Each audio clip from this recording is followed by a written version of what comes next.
Oh. Hello, North Carolina.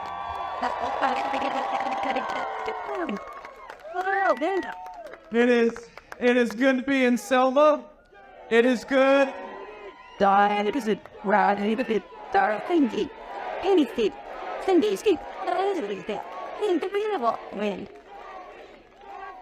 It's going to be in Selma, and it's going to say that in 4 days, with the help of the great people of North Carolina, we're going to send Kamala Harris to San Francisco, where she belongs. I want to entertain Senator as President of the United States. Now, we've got a lot of special guests here. Before we get started, I want to give a shout out to some of those special guests. We've, of course, got the great RNC chair, Michael Watley. Michael, thank you so much for your leadership and everything you're doing. Seated next to Michael is, of course, my favorite person in the rally. No offense to anybody here, but my lovely wife, Musha, was here. All families.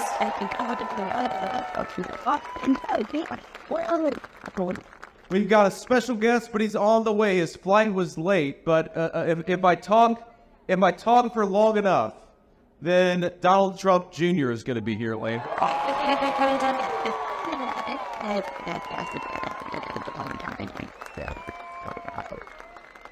I've got to talk for a very long time for Don to get in here, but that's okay. That's all right. We'll do that. You know, you guys have one of my favorite people in Washington. I'm sad to say, I think we're going to lose him because he's going to become the next Attorney General for the state of North Carolina, Dan Bishop. Dan, thank you so much for your leadership, Dan. Where is Dan? Maybe he's with Don. And then, of course, we've got congressional candidate Brad. Brad, thanks so much for your leadership and for stepping up.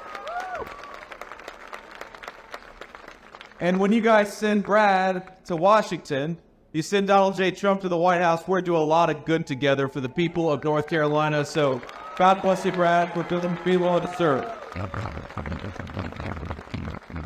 Now, I want to start here because I don't want to screw this up about early voting because, you know, at this point I'm spending, I'm seeing 4 different states every single day. So earlier in Michigan, they still got a few more days, but here in North Carolina, you've got 1 more day of early voting. So who here has voted early already? What the hell are you guys doing here? Go get a friend and take him to the polls.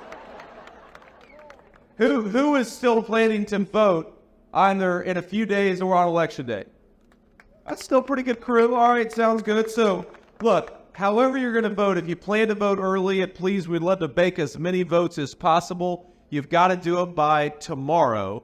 And here's the thing. I was talking to the great leadership of the state GOP, and it sounds like if you guys get out there and do your job and get your friends and family to the polls tomorrow, we're going to go into an election day with something we have never had from the early vote in the state of North Carolina, a lead. And that's a very big thing for this campaign.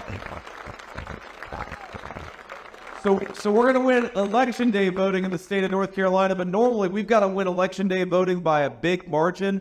I think that on election day, we're going to win by a big margin, but that's going to mean a North Carolina landslide. Let's make it happen. Let's make this thing too big for me.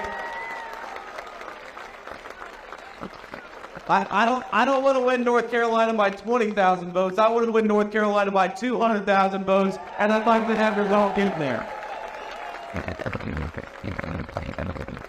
So I'm going to make a few requests before we sort of get started and we talk about why we're going to make Donald Trump the next president. Let's talk about the how.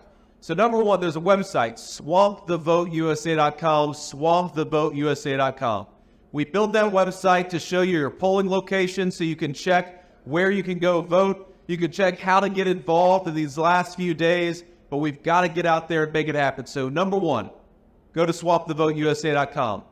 Number two, I would ask every single person here over the next few days the next few minutes to take out your phone, take a photo of what we're doing here, and go and post it on social media or send it by text or email, whatever your method of communication is. We know that Kamala Harris and her allies in the corporate media, they're never going to tell the truth about this campaign. They're never going to tell the truth about Donald Trump, but you know who can tell the truth?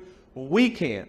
So take out those votes, take a photo, and tell people why you're voting for Donald J. Trump for President of the United States. And the final request I want to make is this. I want every person here, and it looks like a lot of you have already voted, but I want every person here to vote 10 times. The legal way.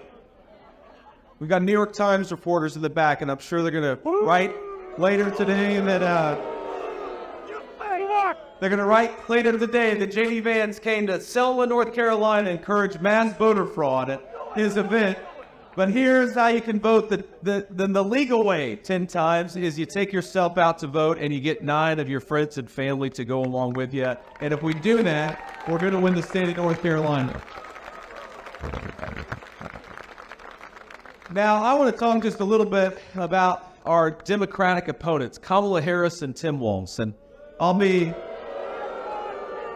I see you feel about it the same way I do. I will say about poor Tim Walz. So I know we have some great Christian people here, and I'm sure people of other faiths. If you would, spare a prayer for Tim Walz, because he's got the toughest job in American politics. Tim Walz has got to go out there and try to convince our fellow citizens that Kamala Harris is fit to be president of the United States. That is a tough job, ladies and gentlemen. And here's the problem with Tim Walz's argument about Kamala Harris is the record is the record. Kamala Harris has been vice president for 3.5 years, and because of her leadership, or lack thereof, North Carolinians are paying over $1,000 more per month to afford today what they could have afforded when Donald J. Trump was president. Because of Kamala Harris's leadership, we saw today the private sector lost 28,000 jobs. At manufacturing, we actually lost 46,000 jobs in the manufacturing sector just in the last month because of Kamala Harris's leadership. Now, it's interesting. If you read the details of that job report, what it'll tell you is that even though we lost 28,000 private sector jobs, we gained 12,000 jobs. You know what that means? That means we created a lot of jobs in government, but not a lot of jobs in the private sector. We created a lot of jobs for IRS bureaucrats who are going to harass you, but not a lot of jobs for hard-working North Carolina families. That means we shipped, when we talk about losing 46,000 manufacturing jobs, that means we're shipping a lot of good North Carolina jobs to Mexico, to China, but we're not creating a lot of good jobs for North Carolina families who need them. So in 4 short days, we get to send a message to Kamala Harris. We don't trust your promises. We don't trust your slogans. We trust what you have done in the last 4 years. It has been a failure, and we are going to say to Kamala Harris, you are fired. We're going back to leadership with Donald J. Trump.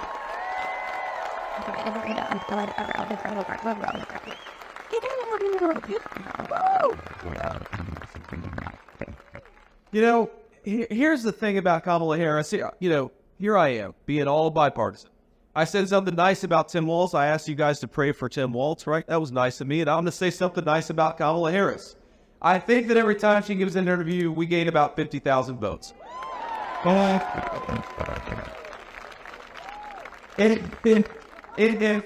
the way, I watch Kamala Harris's interviews so that you don't have to. That is the sacrifice that I'm willing to engage in as your next vice president. I watch Kamala Harris on TV so that you guys can actually enjoy the television program. You don't have to watch Kamala Harris. So she said on The View a couple of weeks ago, don't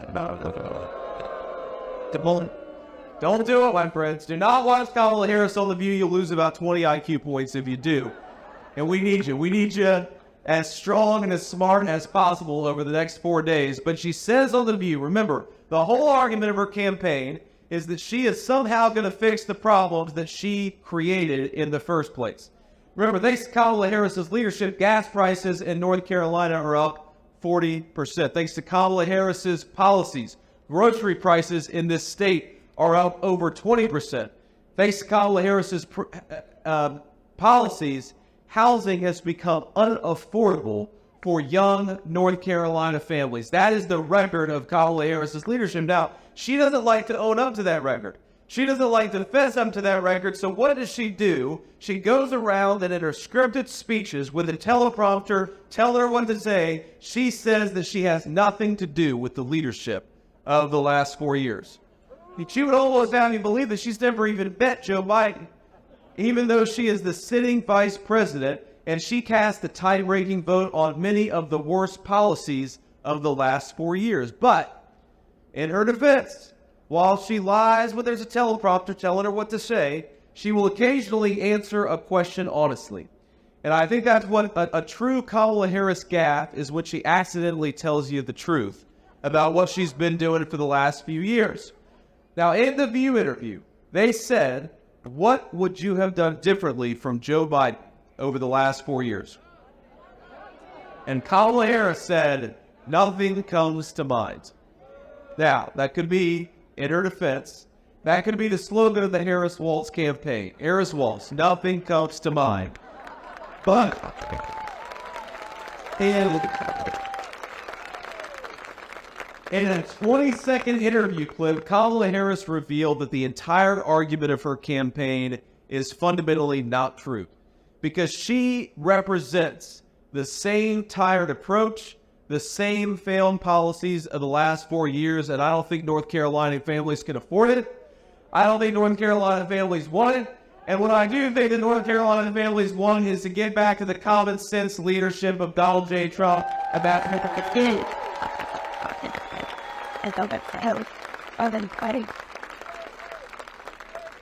I'm just thinking about this. Our fellow citizens, the people who are watching this on TV, our fellow citizens cannot afford 4 more years of the exact same failed policies of Kamala Harris's leadership.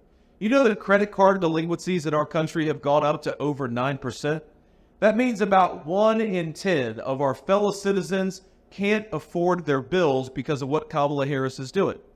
And I happen to think, my friends, that the definition of insanity is to try the same thing, expecting different results. We have got to try something different.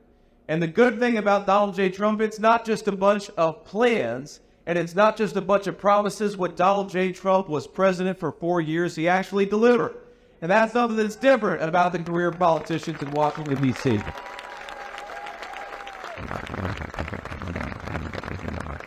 So yeah, Donald Trump has a plan to get back to low inflation and affordable groceries, but it's not just a plan. Because when Donald Trump was president, grocery prices were stable and inflation was at 1.5%, which was a historical low. When Donald J. Trump was president, wages were rising at the fastest rate in 40 years in the United States of America. When Donald Trump was president, people could afford their mortgage payments, they could afford their credit card payments because the economy was doing well and we were enjoying a golden age of American prosperity. And importantly, when Donald J. Trump was president, the border was secure and we were deporting people who came into this country illegally.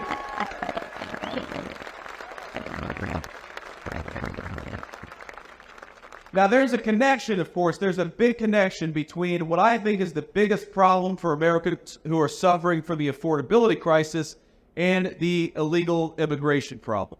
You know, one of the biggest issues for North Carolina families, especially our young families, is they can't afford homes anymore. And what President Trump wants, is we want to pursue the kind of economic policies where North Carolina families can actually afford to buy a home in this state that all of us love. And that's not happening right now. You talk to young people in this country right now, they're terrified that if we keep going down the Kamala Harris route, they're not going to be able to afford to buy a home. They're not going to be able to afford to start a family. They're not going to be able to afford to put groceries and food on the table because Kamala Harris is pursuing some really crazy economic policies. Well, we happen to think that we got to take this country in a different direction. And here are 2 concrete things that we're going to do to make housing more affordable. And that's one of my favorite things, by the way, about Kamala Harris, is you ask her, what specifically do you want to do to make housing more affordable for North Carolina families, and she'll say, well, I grew up in a middle-class family, or, well, I used to work at McDonald's, and I was really good at making the hash browns. That's what Kamala Harris will say. And by the way, I don't even know if I believe that. I think maybe Donald J. Trump has worked at McDonald's longer than Kamala Harris has.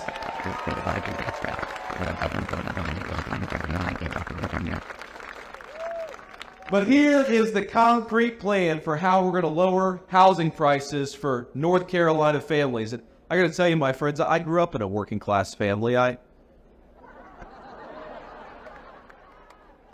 Number one, specifically, we got to build more homes. We don't build enough homes in the United States of America. And because we don't build enough homes, the cost of housing has gotten way too expensive for North Carolina families. Now think about this. We are the people, we are the country that 50 years ago, our ancestors built rockets that went to the moon with pocket calculators and slide rules. And now, thanks to Kamala Harris's regulations, we don't build enough homes for American families. So let's change that. Let's undo those ridiculous regulations and empower American families to build the homes that American families are going to live in. But the honest and difficult truth is that no matter how many homes we build, if we don't ensure that American homes go to American citizens, it is never going to be enough.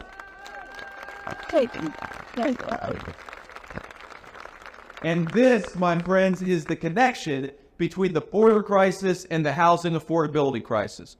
When you let 25 million people into the United States of America who have no legal right to be here, you roll out the red carpet for illegal immigration, you promise to give them Social Security, Medicare, and housing benefits, you've got to put those 25 million people somewhere. And we know that when illegal aliens get homes that ought by right go to American citizens, it makes the American dream of home ownership unattainable for millions upon millions of our people. So when Donald J. Trump is president, we are going to follow a very simple principle. Yes, we're going to build more homes, but we're going to make sure that American homes go to American citizens, not to people who don't have the legal right to be here.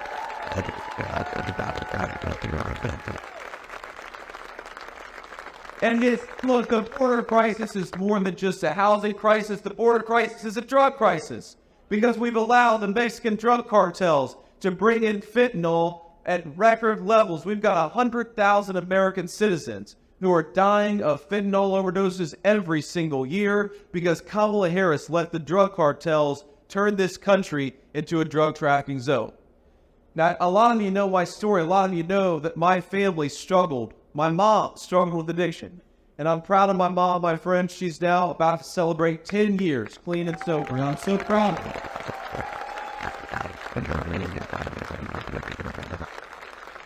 But in the same way that my family got a second chance with my mom, in the same way that my mom got an opportunity to fully become clean and sober, I want the same thing to happen for all of our citizens. And it's not going to happen, my friends, if we're importing by the tens of thousands pounds of fentanyl that are depriving our citizens of that second chance to get clean and sober. So here's a simple proposal, Kamala Harris. Why don't we stop using the IRS to wage war on American citizens? Let us use the U.S. military to wage war on those Mexican drug cartels and get the president out of the United States of America once and for all.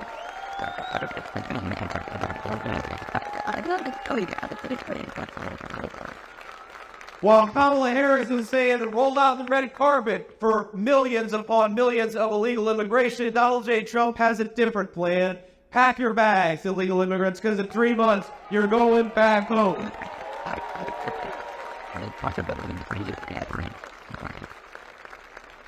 While Kamala Harris has let 425,000 illegal immigrant violent criminals to set up shop in the United States of America, Donald Trump wants to get up the hell out of this country and keep them out of this country once and for all. And we can't...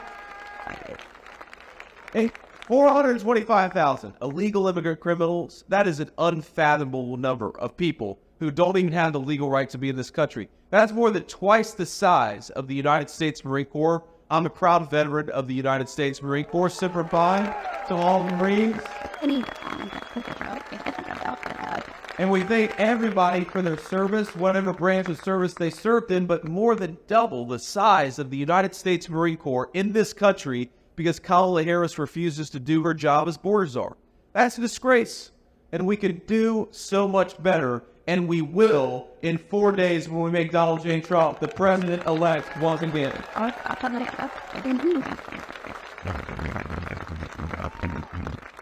Now, here's the thing that really bothers me about Kamala Harris. It's not just that I disagree with her on public policies. Yeah, Republicans are always going to disagree with Democrats. It's that Kamala Harris, instead of persuading her fellow citizens, she would rather censor you and silence you.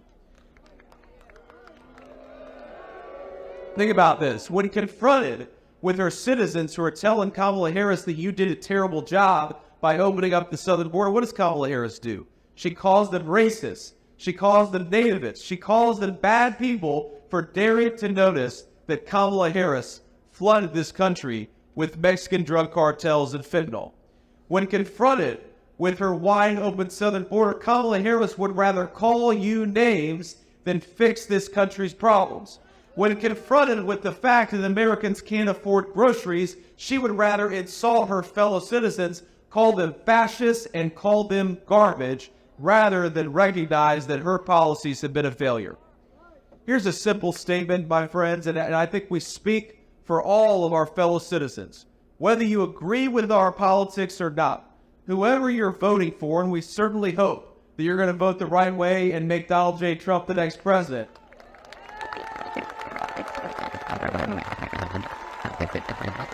Wait. That's right.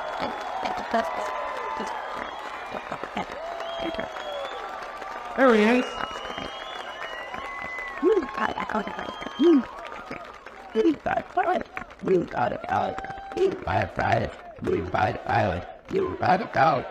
out. Now. Don't worry. I think I'm going to make Don sing for his supper here. We're going to call Don up here in a second. But here's the thing. When we spoke in Michigan before, we got one here too. We got one here. You see this garbage truck over here? You know, if you're struggling, my friends, with the price of groceries, you're not garbage. If you're pissed off about Kamala Harris's open border, you're not a bad person. And I, for one, am sick of having an American leadership that attacks the citizens of this country rather than solving this country's problems. So while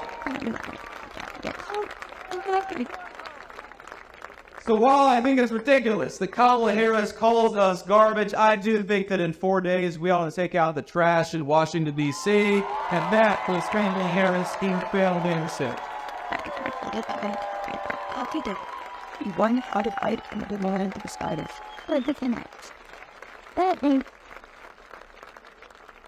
Think about this. I mean, look, President Trump is well known as the best counterpuncher in American politics. You don't want to go after Donald Trump if you work in politics, trust me. But as much as Donald Trump will criticize Kamala Harris, and as much as he'll point out that her policies have been a failure, I'm proud to say that not once has me or President Trump attacked Kamala Harris's voters. Never once. Never once. Because here's what we believe. Whether you vote for Donald J. Trump and make the right decision, or whether you vote for Kamala Harris and make the wrong decision, we are going to usher a golden age of American prosperity, whoever you voted for, because we love this country, and Donald Trump is going to be the president for all of us, not just the people who agree with him politically.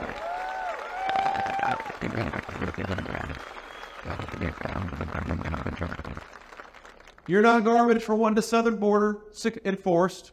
You're not garbage for wanting to afford the price of groceries. You're not garbage for thinking that Kamala Harris has done a bad job. And you're not garbage for loving this country enough to vote for change, to vote the bumps down, and to vote for Donald J. Trump to be the next president of the United States.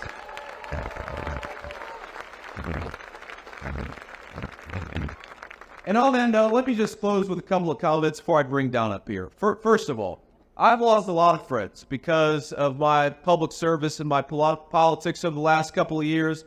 And what I'd ask you to do is not to take the Democrats' bait.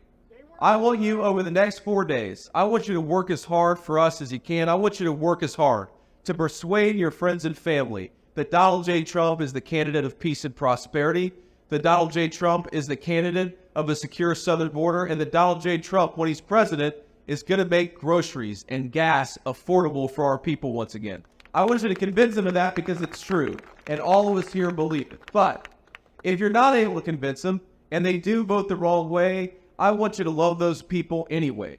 Because I'm sick of Americans losing friends and losing family members over politics. I'm sick of Americans following Joe Biden and Kamala Harris into thinking that the people who disagree with them politically are bad people. They're not bad people. They may be wrong about politics, but I want us to lead.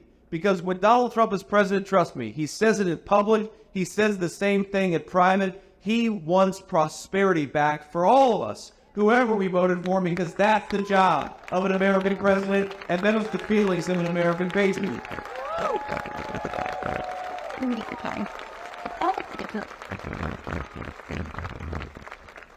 And I want you to get out there and vote, because a person who calls her fellow citizens garbage for having different politics is not fit to lead the United States of America. A person who says that when 30,000 patriots gather at Madison Square Garden to celebrate this country, who calls them fascists and Nazis, she is not fit to lead the greatest nation on earth.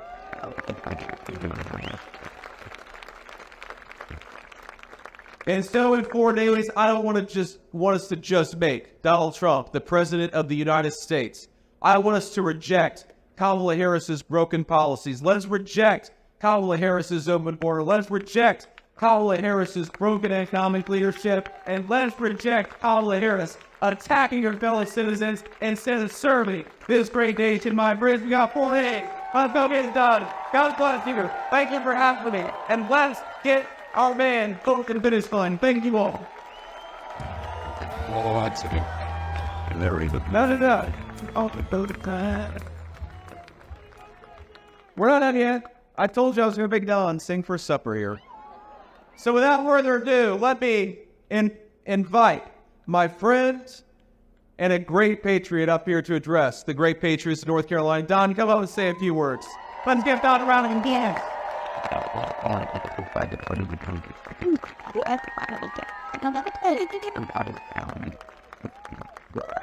I don't know, it's not often that I dislike following someone in politics. Normally they make it pretty easy because you get the Kamala Harris word salad or some sort of other nonsense, but how great is JD?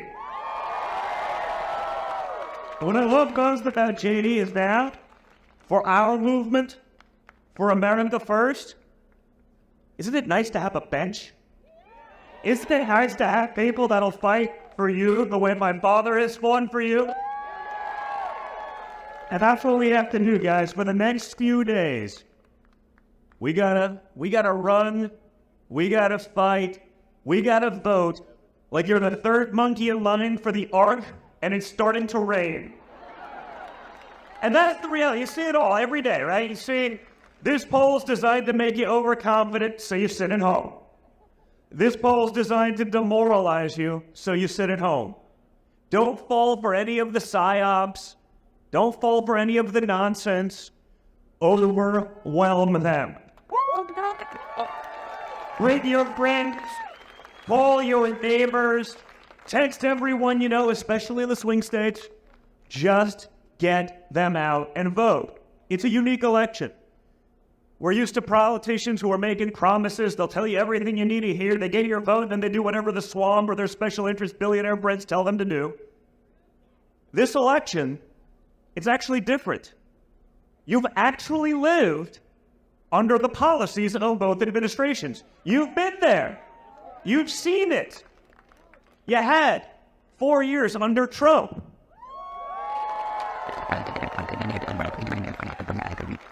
And you've had 4 years under Biden and Harris. And the reality is this, folks. You went from a time of prosperity to a time of poverty. Like that. in an instant because of incompetence, because they rather follow the woke playbook than use common sense. We went from a time of peace to a time of war. There's a reason that the Democrats are embracing Dick and Liz Cheney. They're going to send your kids to war. We're going to be at World War III. No one can tell us why we'd even be there, but we'll be there because a couple guys in Washington, D.C. are going to get rich because of it. We know nothing's going to change because Kamala Harris told us she wouldn't do anything differently.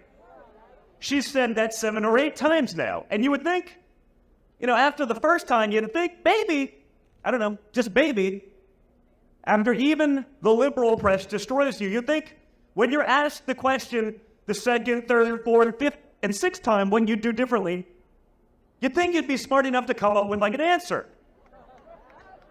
But she's not. That's why I love this. And I love this podium. I love the JD speak. Notice how there's not a teleprompter here?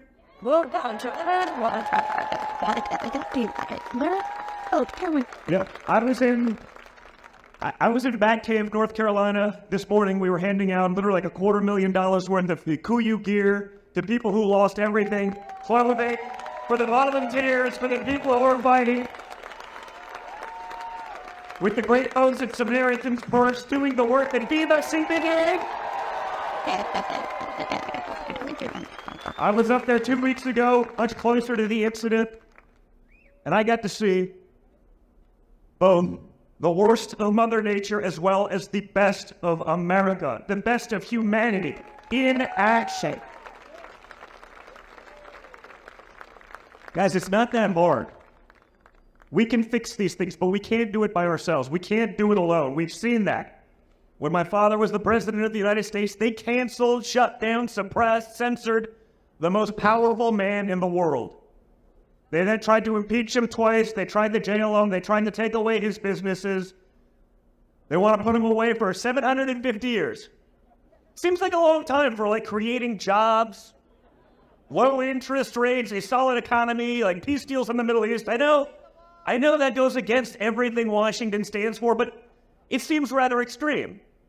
And I understand my dad is a young and vibrant man, but 750 years seems like a very long time, even for him.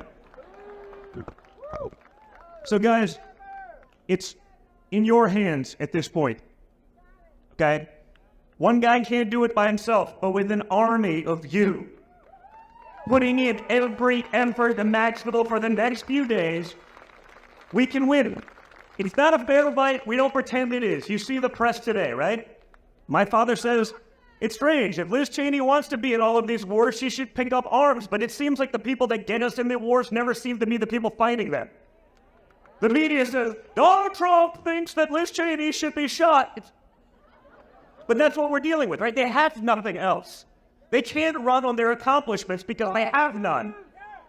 The only thing they've changed are for the worse for Americans, and everyone sees it. But we are still up against a very powerful machine. It's $1 trillion industry, the mainstream media. $1 trillion in big tech backstopping them, censoring and suppressing all of you while artificially boosting their nonsense.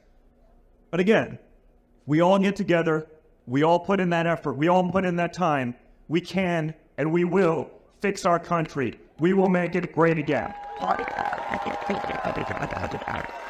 I'm to give the mic back to me. I'm look around a little late. I apologize, Jamie. It was a little late, but I think we're doing some good for Northern Carolina. You guys are the best, Todd. That energy, that will, that fight, that will is the exact same thing like we saw with my father when he got on July 13th after getting shot in the face. Bring that on the next 4 days. Because that is America. That's the spirit. That's what we're going for. And with it, we are going to win big. Guys, get out there and do your part. Thank you so much, North Carolina.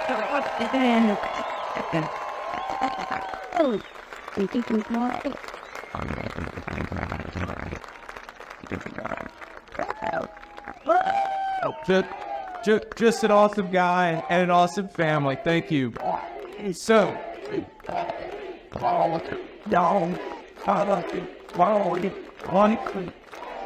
Let me leave you with one final thought here. And Don, thank you for your family's leadership and service. But think about what the stakes are, because I think sometimes we get so wrapped up in red team versus blue team that we forget that what's ultimately at stake is not just beating Kamala Harris, as fun as that will be.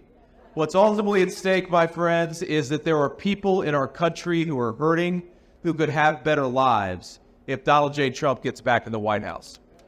There are mothers who are mourning teenagers who died of fentanyl overdoses because their kids made a teenage mistake and soaked something that happened to be laced with the poison brought in by the Mexican drug cartels. There's a woman I met just a little while ago who told me that for 40 years, she and her husband did steak night every Friday night, but they canceled it last year because under Kamala Harris's policies, steaks just got a little too expensive. I talked to a lot of people who can't afford groceries. I've talked to people who have lost their loved ones from the violence, from the drug cartels, or the violent migrants that have come in over the last 3 years. I've talked to American young people who would love to start a family, who would love to get married, but they're worried that they're not going to be able to afford to buy a home to raise that family in. Every single one of our citizens deserves, if they work hard and play by the rules, to live a good life in this country that all of us love. Our fellow citizens deserve to be able to buy groceries. Our fellow citizens deserve to earn a good wage for a hard day's work. Our fellow citizens deserve to have safety and security in their neighborhoods, and they're only going to get it if we do our jobs and make Donald J. Trump the next president of the United States. 4 days to go. Not housing guide is getting done. I love you, North Carolina.